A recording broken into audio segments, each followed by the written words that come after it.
Hi hello friends, అందరూ ఎలా ఉన్నారు? అందరికీ నమస్కారం అండి. ఈ వీడియోలో మనం చెప్పుకోబోయే టాపిక్ ఏంటంటే, ఈ థర్డ్ సెట్ ఉంది చూసారుగా, రీకాల్ సెట్. ఈ రీకాల్ సెట్ ప్రాబ్లం వస్తే ఎలా చేసుకోవాలో, ఈ రీకాల్ వరకు బాగా చేసుకునే విధానం ఈ వీడియోలో మేము ఎక్స్ప్లెయిన్ చేయబోతున్నాం. మామూలుగా ఇంతకుముందు మనం ఇదే థర్డ్ సెట్ రోప్ తెగిపోతే ఏం చేయాలి, థర్డ్ చుట్టూ స్టార్ట్ చేసుకోవాలి, అది ఎలా స్టార్ట్ చేసుకోవాలో కూడా మన ఛానల్లో వీడియో ఉంది. అది మీరు ఒకవేళ చూడాలనుకుంటే ఛానల్లో ఉంది, చూడండి. స్టార్ట్ చేసుకున్నాం, అయిపోయింది. తర్వాత రీకాల్ బాగా చేసుకోవడానికి మెకానిక్ దగ్గర తీసుకెళ్ళాలని మనం చెప్పుకున్నాం వీడియోలో. అయితే కొంచెం ఎఫర్ట్ పెడితే ఆ రీకాల్ సెట్ మనమే బాగా చేసుకోవచ్చు. చాలా ఈజీ ప్రాసెస్ ఉంటుంది. నేను ఎక్స్ప్లెయిన్ చేయడానికి కొంచెం మీకు అర్థం అవడం కోసం కొంచెం ఎక్స్ప్లెయిన్ చేసేప్పుడు కొంచెం టైం తీసుకోవచ్చు. కానీ మీరు 5 నిమిషాల్లో రీకాల్ సెట్ బాగా చేసుకోవచ్చు. దాన్ని బాగా చేసుకోవడానికి మీకు కావాల్సింది 10వ నెంబర్ రింగ్ రేంజ్ లేదా టీ బిట్, 8వ నెంబర్ రింగ్ రేంజ్ లేదా టీ బిట్ ఉంటే సరిపోద్ది. ఒక స్క్రూ డ్రైవర్, ఒక కటింగ్ ప్లేయర్ ఉండాల్సి వస్తుంది. ఈ రీకాల్ సెట్లు మీకు పవర్ వీడర్స్ కి వస్తాయి, వైబ్రేటర్స్ కి వస్తాయి, వాటర్ పంప్ సెట్ కి వస్తాయి, పవర్ సప్లై జనరేటర్స్ కి వస్తాయి. దేనికైనా కూడా రీకాల్ సెట్ ఇదే. ఒక రీకాల్ సెట్, ఏదైనా రీకాల్ సెట్ అంటే ఈ తాడుగుండే సెట్ అన్నమాట. ఒక రీకాల్ సెట్ మనం బాగు చేసే ప్రాసెస్ మనకు అర్థమైతే మిగతా all type of recall set కూడా మనం బాగు చేసుకోవచ్చు. అంటే ఒకదానికి ఉన్న ప్రాసెస్ ఆల్మోస్ట్ అన్నిటికీ అదే ప్రాసెస్ ఉంటుంది. అందుకని ఇప్పుడు మనం హోండా జెక్స్ 160 WB30XD రీకాల్ సెట్ బాగు చేసుకునే విధానం చూద్దామండి. వీడియోలోకి వెళ్దామండి. సెట్కి వచ్చిన ప్రాబ్లం ఏంటంటే, ఇట్లా గుంజితే బయటకు వచ్చేసింది కానీ లోపలికి వెళ్ళట్లేదు. చూడండి, లోపలికి వెళ్ళట్లేదు. ఈ లోపలికి వెళ్ళట్లేదు అంటే ఈ లోపల స్ప్రింగ్ ఉంటుంది, పెద్ద స్ప్రింగ్, యాక్షన్ స్ప్రింగ్. ఆ స్ప్రింగ్ పాడే ఉండొచ్చు. కస్టమర్ మన దగ్గర తీసుకొచ్చిన ప్రాబ్లం ఏంటంటే, వస్తే తాడు వస్తుంది కానీ లోపలికి వెళ్ళట్లేదు.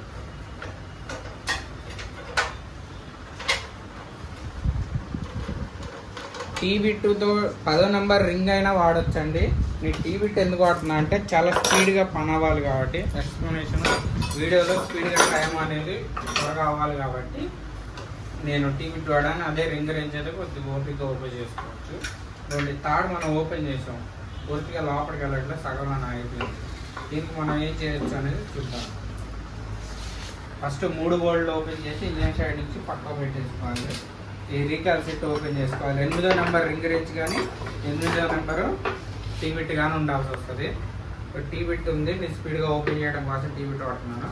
రింగ్ రేంజ్ వాడేటప్పుడు ఏంటంటే, కొంచెం చాలా రోజుల నుంచి వాడి ఈ బోల్ట్లు ఉంటుంది చూసారా, ఈ బోల్ట్ కొంచెం టైట్గా ఉంటుంది, కొంచెం చాలా టైట్గా ఉంటుంది. రింగ్ రేంజ్ పెట్టినప్పుడు స్లిప్ అవడానికి ఛాన్స్ ఉంటుంది టైట్ ఉంటే. ఫ్లాట్ రేంజ్ అసలు వాడద్దంటే, ఫ్లాట్ రేంజ్ వాడితే ఈ బోల్ట్ రాదు, స్లిప్ అయిపోయింది. రింగ్ రేంజ్ వాడటానికి ముందు కొద్దిగా లైట్గా ఆ బోల్ట్ని కరెక్ట్గా అక్కడే పెట్టేసి, ఆ సెంటర్లో ఏదన్నా ఇట్లా పెట్టేసి కొంచెం అట్లా టకాయించాలి. కొంచెం అట్లా టకాయిస్తే కొంచెం ఫ్రీ అవుద్ది అన్నమాట.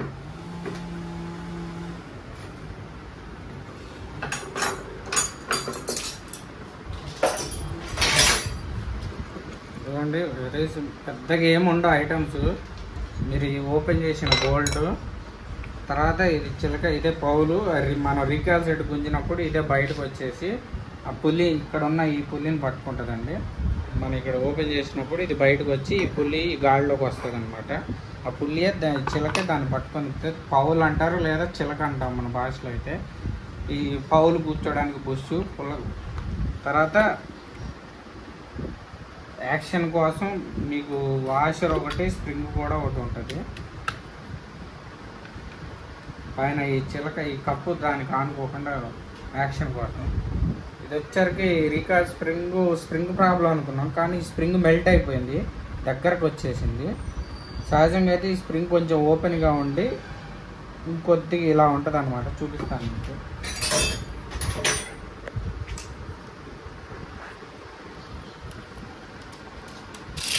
ఈ స్ప్రింగ్ తీసేటప్పుడు కొంచెం జాగ్రత్త వహించండి, ఎదురుగా ఎవరు ఉండకూడదు. ఎందుకంటే ఈ స్ప్రింగ్ కొంచెం యాక్షన్ ఎక్కువ ఉంటుంది. మీరు తీసేటప్పుడు కన్ను కూడా అటువైపు చూడకోకుండా కొంచెం దూరంగా పెట్టుకొని ఓపెన్ చేసుకోవాలి. ఎదురుగా ఎవరు ఉండొద్దు. నాకు తెలిసినంత వరకు స్ప్రింగ్ కొంచెం యాక్షన్ ఎక్కువ ఉంటుంది. స్క్రూ డ్రైవర్తో కానీ దాన్ని ఇట్లా ఏ పైన పెట్టవచ్చు, ఇట్లా కటింగ్ చేద్దానో పట్టుకొని తీయచ్చు. ప్లేస్ ఉంది కదా, ఈ ప్లేస్, ఈ గాడి ఉంది చూసారా, ఈ గాడి దగ్గరగా అయిపోయింది, ఒత్తుకుపోయింది అనమాట. ఇది కొంచెం ఓపెన్గా ఉండాలి. ఓపెన్గా ఎందుకు ఉండాలో కూడా చెప్తాను. ప్లస్ ఇప్పుడు చూసారుగా ఈ గ్యాప్ పెంచాము, దీన్ని కూడా ఇట్లా దగ్గరకు మెల్ట్ అయిపోయింది కదా ఇట్లా సైడ్కి, దాన్ని కూడా మనం సరి చేసాము. ఇప్పుడు ఈ స్ప్రింగ్ దీనిలో కూర్చోబెడితే సరిపోయింది. కొన్నిసార్లు ఇప్పుడు అంటే దీనికంటే స్ప్రింగ్ మెల్ట్ అయింది, సరి చేసి పెడితే సరిపోతుంది. కొన్నిసార్లు ఏమవుతుంది అంటే ఈ చివరి ముక్క వరకే కొన్నిసార్లు స్ప్రింగ్ ఇరిగిపోతుంది అనమాట. ఈ చివరి ముక్క వరకు ఇరుగుతుంది. ఇరిగితే ఈ వంపు చూసారా, ఈ చివరి వంపు, ఈ వంపు వరకు ఇరిగిపోయింది అనుకోండి, ఇంక ఈ స్ప్రింగ్ పనిచేయదు. అలాంటి టైంలో మనకు కొత్త స్ప్రింగ్ వేసుకోవాల్సి ఉంటుంది. ఇది ఇరిగిపోలేదు, జస్ట్ దగ్గరకు మెల్ట్ అయింది కాబట్టి దీన్నే సరి చేస్తే సరిపోయింది. కొన్నిసార్లు ఎలా ఉంటుంది అంటే ఇవ్వండి, ఫర్ సపోజ్ ఉదాహరణకి ఇక్కడ మా దగ్గర ఇంత ముందు మార్చిన స్ప్రింగ్ ఉంది ఇవ్వండి, చూడండి ఇది ఇరిగిపోయింది చూడండి, ఇట్లా ఇరిగిపోయి ఉంటుంది అనమాట. ఇట్లా ఇది దీనికి ఇక్కడ కనెక్షన్ ఉంటుంది, ఇది ఇరిగిపోతే ఇంక ఈ స్ప్రింగ్ పనికిరాదు. ఇంత పెద్ద స్ప్రింగ్ కూడా ఈ మెల్ట్ అయిన బెండ్ వరకు ఇరిగిపోయిందంటే స్ప్రింగ్ పనిచేయదు మీకు. అలాంటి టైంలో మనం కొత్త స్ప్రింగ్ వేసుకోవాలి. ఇప్పుడు మనం ఈ స్ప్రింగ్ ఓపెన్ చేసుకున్నాం, ఇది ప్రాబ్లం ఉంది, ఇరిగిపోలేదు, ఇదే స్ప్రింగ్ సెట్ చేయాలనుకున్నాం. దీన్ని ఇప్పుడు సెట్ చేయడం చూపిస్తాను చూడండి. చూడండి ఇక్కడ మనకి 2 వంపులు ఉన్నాయి, ఇది ఒకటి, ఇక్కడ 2, లోపల వంపు ఇదిగోండి, బయట వంపు లోపల వంపు 2 ఉన్నాయి కదా. లోపల వంపు ఏమో ఇక్కడ ఈ రీకాయలకి ఇక్కడ దీనికి కూర్చుంటుంది అనమాట మీకు. ఇదిగోండి ఇక్కడ గ్యాప్ ఉంది చూడండి, మధ్యలో మీకు ఇది ఒకటి ఉంది చూసారుగా పోల్ లాగా, ఇది పెద్దది కాకుండా చిన్నది, దీన్ని పట్టుకుంటుంది లోపల వంపు. బయట వంపు ఈ లోపల వంపు దీన్ని పట్టుకుంటుంది, బయట వంపు ఈ పుల్లికి సపోర్ట్గా ఉంటుంది. ఈ రెండింటి మధ్యలో ఆ స్ప్రింగ్ని మనం దగ్గరగా చేసి ఉంచుతాం అనమాట. తాడు గుంజినప్పుడు ఈ స్ప్రింగ్ దగ్గరగా అవుతుంది, ఇట్లా దగ్గరగా అయిపోద్ది. మన తాడు ఎప్పుడైతే వదులుతామో మళ్ళీ ఎమ్మంటే ఎక్స్పాండ్ అయిపోద్ది. ఇట్లా ఎక్స్పాండ్ అయ్యే టైంలో తాడు లోపలికి వెళ్తాం అనమాట. ఎప్పుడైతే ఈ స్ప్రింగ్ పాడైపోయిందో, ఈ స్ప్రింగ్ ఇరిగిపోయింది, ఇట్లా ఎక్స్పాండ్ అవ్వదు కదా, దగ్గరగా అవ్వదు, ఎక్స్పాండ్ అవ్వదు. అలా అవ్వట్లేదు కాబట్టి మీకు తాళ్ళు బయటకు వస్తాయి కానీ లోపలికి వెళ్ళదు. అట్లా వెళ్ళట్లేదంటే ఈ స్ప్రింగ్ మెయిన్గా లోపల స్ప్రింగ్ ప్రాబ్లం ఉంటే ఏమవుతుందంటే తాడు గుంజితే బయటకు వస్తారు, లోపలికి వెళ్ళదు, యాక్షన్ ఉండదు. అట్లా లేదంటే ఈ స్ప్రింగే ప్రాబ్లం. ఈ స్ప్రింగ్కి ఈ చివరి వంపు మీకు చూశారు కదా, లోపల ఉన్న వంపు ఏమో ఈ రీకాయల్లో ఇక్కడ సపోర్ట్ అవుతుంది, బయట ఉన్న వంపు ఏమో ఈ పుల్లీలో ఇక్కడ సపోర్ట్ అవుతుంది. మీకు ఒకసారి నేను ఇది కూర్చోబెట్టిన తర్వాత కూడా మళ్ళీ ఒకసారి ఎక్స్ప్లెయిన్ చేస్తాను. ఫస్ట్ ఈ బయట వంపు ఇక్కడ ఈ పుల్లి గాల్లో ఇలా కూర్చోబెట్టుకోవాలి. ఇగో ఈ గాల్లో ఇలా సిట్టింగ్ చేసి ఇలా కూర్చోబెట్టేసి ఈ ఏలు సపోర్ట్ పెట్టుకొని పైకి లాగోనికుండా స్ప్రింగ్ని ఇట్లా రౌండ్గా కూర్చోబెట్టుకుంటూ రావాలి. బ్యాక్ సైడ్ స్ప్రింగ్ ఏమో మన చుట్టిన వెనకున్న ఏలేమో మన చుట్టిన స్ప్రింగ్ పైకి లాగకుండా సపోర్ట్గా ఒత్తి పెట్టాలి. ఈ ఇంకో చేతితోటేనేమో ఈ స్ప్రింగ్ని చుట్టుకుంటూ వెళ్ళాలి. ఎందుకంటే స్ప్రింగ్ చాలా టెన్షన్ ఉంటుంది, ఇది అట్లా ఒత్తి పెడితేనే మనం చుట్టడం ఈజీగా ఉంటుంది. కొంచెం ఒక 4 రౌండ్లు చుట్టిన తర్వాత మాత్రం ఈజీగానే ఉంటుంది మనకి.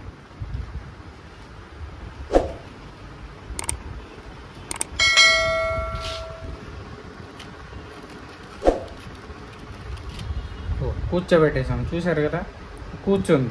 అయితే ఇప్పుడు బయట వంపు ఈ గాడిలో కూర్చుంది, లోపల వంపు ఏమో ఇక్కడ ఈ పోల్కి పట్టుకుంటుంది అనుకున్నాం కదా. అయితే ఇది కొంచెం ఈ హోల్కి దూరంగా ఉంది, గమనించారా? ఇప్పుడు సెంటర్ హోల్ ఉంది కదా, ఈ హోల్ పక్కన ఇక్కడ ఈ పోల్ ఉంది, సన్న పోలు. ఈ పోల్ని పట్టుకోవాలంటే ఈ స్ప్రింగ్ కొంచెం దగ్గరకు ఉండాలన్నమాట. దగ్గరకు ఉంటేనే మనం లోపల పెట్టగానే ఈ పోల్ని పట్టుకోవడం కుదిరిద్ది లోపలికి మనం కూర్చోబెట్టగానే. ఎందుకంటే మనం ఇలా కూర్చోబెడతాం, అది కూర్చుందో లేదో మనకు తెలియాలి, దాని గురించి మనం ఆలోచించవసరంలా. ఈ హోల్ పక్కనే ఈ వంపు ఉండేటట్టు పెట్టుకుంటే సరిపోద్ది అనమాట. మనం చూడండి ఈ కటింగ్ ప్లేయర్ తోటి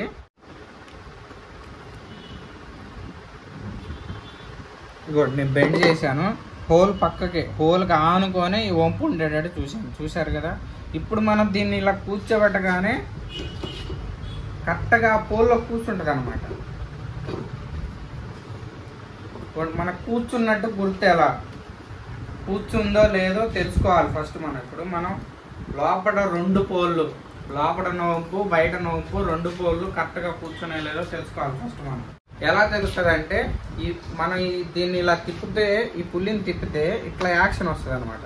ఇదిగోండి యాక్షన్ వెనక్కి నడుతుంది చూడండి. నేను ఇలా తిప్పుతుంటే దానికి అదే ఇట్లా వెనక్కి వస్తుంది, గమనించండి. మనకు ఆ స్ప్రింగ్ కూర్చుందని గుర్తు ఏంటంటే, మనం ఈ పుల్లి ఇలా తిప్పితే పుల్లి ఆటోమేటిక్గా వెనక్కి నెట్టాలి. కొద్దిగా తిప్పగానే అలా వెనక్కి నెట్టేసిందంటే మనకు ఖచ్చితంగా ఆ లోపల ఉన్న స్ప్రింగ్ కూర్చున్నట్టు. లోపల సరే కూర్చుంది, అయిపోయింది కదా. సో మనం దీన్ని యాక్షన్ పెంచుకోవాలి.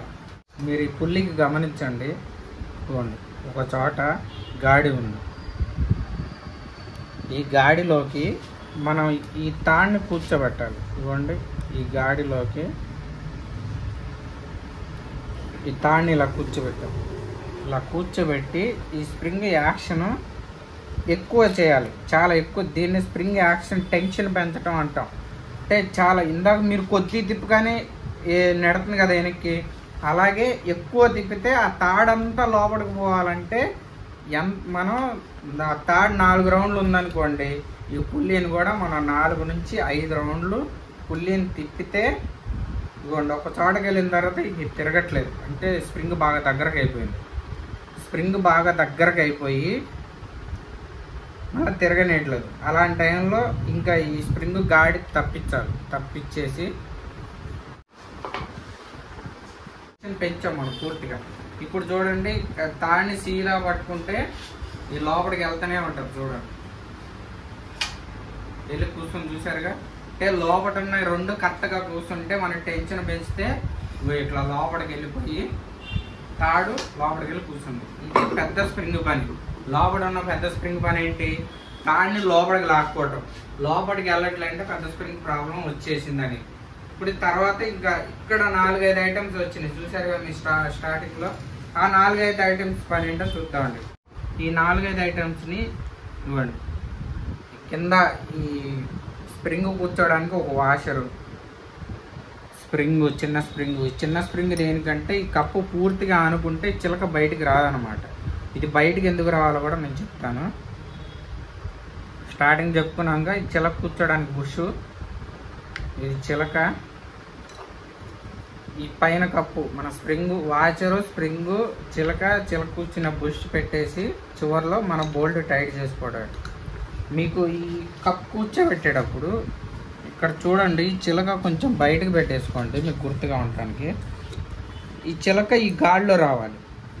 మీరు ఈ చుట్టూ చూడండి, చుట్టూ గిన్నె చుట్టూ ఎక్కడ మొత్తం అంతా స్టెప్ ఉంది, గాడి లేదు. ఒక చోట మాత్రం గాడి ఉంది. మరి ఈ పై కప్పు కూర్చోబెట్టి ఈ చిలక ఆ గాడిలో కనిపించేటట్టు కూర్చోబెట్టాలి. ఆ రూల్ కంపల్సరీ మర్చిపోమాకండి. అట్లా కూర్చోబెట్టకపోతే చిలక టైట్ అయిపోయింది. మీకు చిలక టైట్ అయినట్టయితే అది తిరగదనమాట, మనం చేసినంత వేస్ట్ అయిపోతుంది. ఇవ్వండి, ఫైనల్గా 8వ నెంబర్ రేంజ్ పెట్టి ఈ చిలక టైట్ చేసుకుంటాం. రిపీటెడ్గా చెప్పడానికి కారణం ఒకటి అంటే మీకు క్లియర్గా అర్థం కావాలని. ఇప్పుడున్న ఏ వస్తువు పని ఏంటో తెలిస్తే మీరు చేసుకోవడం కూడా చాలా ఈజీగా ఉంటుంది. లోపల ఉన్న పెద్ద స్ప్రింగ్ ఈ తాడు లోపల గుంజుకోవడానికి ఉపయోగపడుతుంది. బయట ఉన్న స్ప్రింగ్, చిన్న స్ప్రింగ్ కానీ, బోల్ట్ కానీ, వాషర్ కానీ, ఆ చిలక కానీ ఈ ఇంజన్ పుల్లీని పట్టుకోవడానికి ఉపయోగపడుతుంది అనమాట. ఇవ్వండి, మనం ఇట్లా గుంజినప్పుడు ఆ చిలక బయటకు వస్తుంది చూసారా. ఇవ్వండి, ఇట్లా నేను తాడు కొంచెం గుంజగానే ఆ పౌలు చిలక బయటకు వస్తుంది చూడండి. చిన్న బుష్ లాంటిది బయటకు వస్తుంది ఆ గాడిలోంచి.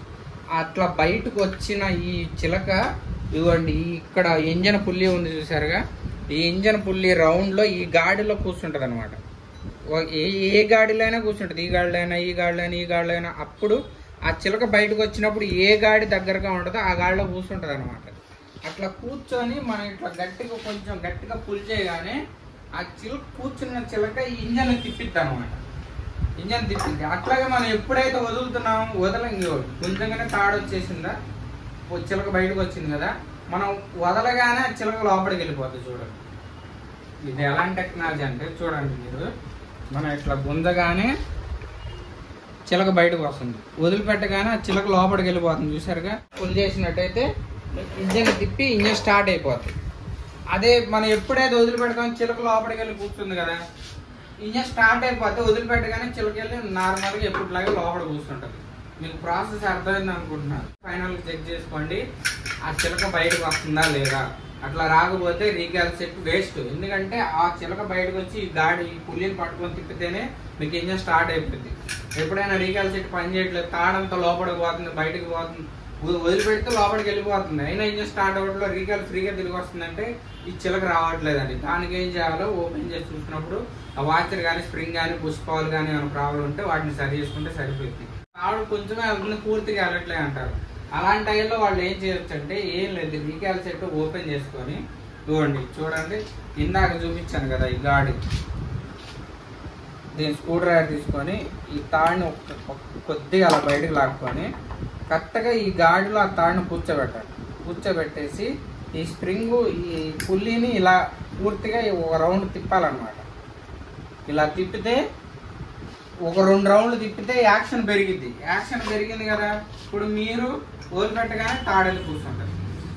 సగమే వెళ్తున్న వాళ్ళు కూడా మీరు ఏం ఓపెన్ చేయకోకుండానే, సగం వెళ్తుందంటే స్ప్రింగ్ బాగున్నట్టే, ఏం ఓపెన్ చేయకుండానే ఈ గాల్లో పెట్టేసి యాక్షన్ పెంచేసుకోండి. కొన్నిసార్లు ఏమవుతుందంటే ఇప్పుడు మనకి తాడే దొరుకుతుంది. ఇవ్వండి, ఇట్లా తాడు బాగానే ఉంది, చివరిలో ముడి దగ్గర తెగిపోయింది. తర్వాత స్ప్రింగ్ కూడా బాగానే ఉంది. స్ప్రింగ్ బాగుందో లేదో ఎట్లా చూసుకోవాలి చెప్పాను కదా ఇందాక మీకు. ఇవ్వండి స్ప్రింగ్, ఇవ్వండి నేను ఇట్లా తిప్పితే యాక్షన్ వస్తుంది చూసారుగా. ఇట్లా ఇప్పుడు మీరు రివర్స్ వైపు తిప్పాలన్నమాట. ఇదిగోండి, ఇటువైపు తిప్పకూడదండి, ఇటువైపు తిప్పితే రివర్స్ రాదు, మీకు యాక్షన్ రాదు. ఇటువైపు తిప్పాలి, ఆపోజిట్ తిప్పాలి. ఇటువైపు తిప్పితే యాక్షన్ వస్తుంది చూసారుగా. అట్లా యాక్షన్ వచ్చి తాడు ఎప్పుడో చివరిలో తెగిపోయింది అనుకోండి, దానికైతే మీరు చాలా ఈజీగా చేసుకోవచ్చు. 3 బోల్ట్లు ఓపెన్ చేసేసుకొని ఇవ్వండి, ఇక్కడ గాడి ఉంది చూడండి, ఇవ్వండి ఇక్కడ ఈ హోల్ ఉంది కదా, తాడు హోలు ఇక్కడ మీకు, అలాగే ఇక్కడ ఒక గాడి ఉంటుంది, ఈ తాడు కూర్చునే హోల్ అన్నమాట. ఈ తాడుని మనం ఇలాగే ఆ హోల్లోకి వచ్చేటట్టు కూర్చోబెట్టాలన్నమాట. చూడండి, చేత్తో నెడితే కరెక్ట్గా ఆ గాడిలో పోయేటట్టు నెట్టగలిగితే చాలండి, వచ్చేస్తుంది. వచ్చింది కదా, చివరిలో ఇట్లా ముడేసుకోవాలి. ఒక్క ముడి సరిపోద్దండి, 4-5 ముళ్ళు ఏం అవసరం లేదు. ఎందుకంటే ఆ హోల్ ఉండటమే తాడు బట్టి అంత హోల్ ఉంటుంది. చూడండి, ఈ ముడి కరెక్ట్గా ఆ హోల్లో ఇక్కడ కూర్చుంది కదా, అయిపోయింది. ఇప్పుడు దీనికి యాక్షన్ పెంచుకోవాలి. తాడు వేసేసారు, ఇది మొత్తం ఓపెన్ చేయవసరం లేదు, అది కూడా గుర్తుపెట్టుకోండి. ఇక్కడ నుంచి కరెక్ట్గా ఈ గాడిలోంచి ఈ గాడిలోకి వచ్చేట్టు లాగి ముడేసుకోవాలి. ముడేసుకున్న తర్వాత దీనికి యాక్షన్ పెంచుకోవాలి. ఇవ్వండి, ఈ పుల్లికి మన సెంటర్ గాడి ఇందాక చూపించుకున్నాం మనం ఆల్రెడీ. ఆ గాడిలోకి వచ్చేటట్టు చేసుకొని ఇవ్వండి, తాడు ఇలా లాగి ఆ గాడిలో కూర్చోబెట్టి దీనికి యాక్షన్ పెంచుకోవాలి. యాక్షన్ ఎంత పెంచుకుంటే ఆ తాడు అంత త్వరగా అంత స్పీడ్గా లోపలికి వెళ్తుంది. పూర్తిగా తాడు మొత్తం లోపలికి వెళ్ళాలంటే ఎంతవరకు ఈ స్ప్రింగ్ తిరుగుతుందో అంతవరకు తిప్పాలి మీరు. ఒక స్టేజ్కి వచ్చిన తర్వాత తిరగదు, మీకు వెనక్కి కొడతా ఉంటుంది. ఆ స్టేజ్ వరకు వచ్చిన తర్వాత ఇక్కడ ఆఫ్ చేసి మళ్ళీ ఈ గాడిలో ఈ తాళ్ళు ఆగి మీరు ఈ తాడుని ఇలాగ వదిలిపెట్టేస్తే వెళ్ళి కూర్చుంటుంది. చూసారు కదా, తాడు తెగిపోతే ఇది మొత్తం ఓపెన్ చేయకుండా ఎంత సింపుల్గా వేసుకోవచ్చు. హోండాలో మీరు వచ్చే లేటెస్ట్ రీకాల్ సెట్లు అన్నీ కూడా ఈ టైపే ఉంటాయి. ప్రాసెస్ చాలా ఈజీ ప్రాసెస్ అండి, మీరు చేసుకుంటే 5 నిమిషాలు అయిపోతుంది. చేయడానికి టైం పట్టింది, కానీ ఇది చేసుకోగలిగితే కొంతమంది ఉంటారు, చేసుకోగలిగిన వాళ్ళు ఉంటారు. చేసుకోగలిగిన వాళ్ళు అక్కడే చేసుకుంటారు, వీడియో చూసి చేసుకుంటారనే ఉద్దేశంతో వీడియో చేయడం జరిగింది. ఒకవేళ ఎంత చెప్పినా కొంచెం చేసుకోలేని పరిస్థితులు కూడా ఉంటాయి. అలాంటి వారు మెకానిక్ దగ్గర తీసుకెళ్ళిపోండి, సరిపోతుంది. చేసుకోగలిగిన వారు కొంతమంది ఉంటారు, వారికైతే ఎంతో కొంత ఈ వీడియోలో షేర్ చేసిన ఇన్ఫర్మేషన్ ఉపయోగపడుతుంది కదా, ఆ ఉద్దేశంతో మీకు చేయడం జరిగింది. ఇది ఒక్క రీకాల్ సెట్ చేసుకుంటే మీరు హోండాలో ఆల్మోస్ట్ 90% రీకాల్ అన్ని సెట్ చేసేయచ్చండి. ఆ ఉద్దేశంతో ఈ వీడియో మీకు షేర్ చేయడం జరిగింది. ఈ వీడియోలో మీరు షేర్ చేసిన ఇన్ఫర్మేషన్ ఇంకా మీకు నచ్చినట్టయితే వీడియోని తప్పకుండా లైక్ చేయండి. అలాగే మీకు తెలిసిన వాళ్ళకి ఎవరికైనా వీడియో మీరు షేర్ చేసిన ఇన్ఫర్మేషన్ ఉపయోగపడుతుంది అనుకుంటే వాళ్ళకి షేర్ చేయండి. అలాగే మా ఛానల్ సబ్స్క్రైబ్ చేసుకోండి. Thank you for watching. Thank you.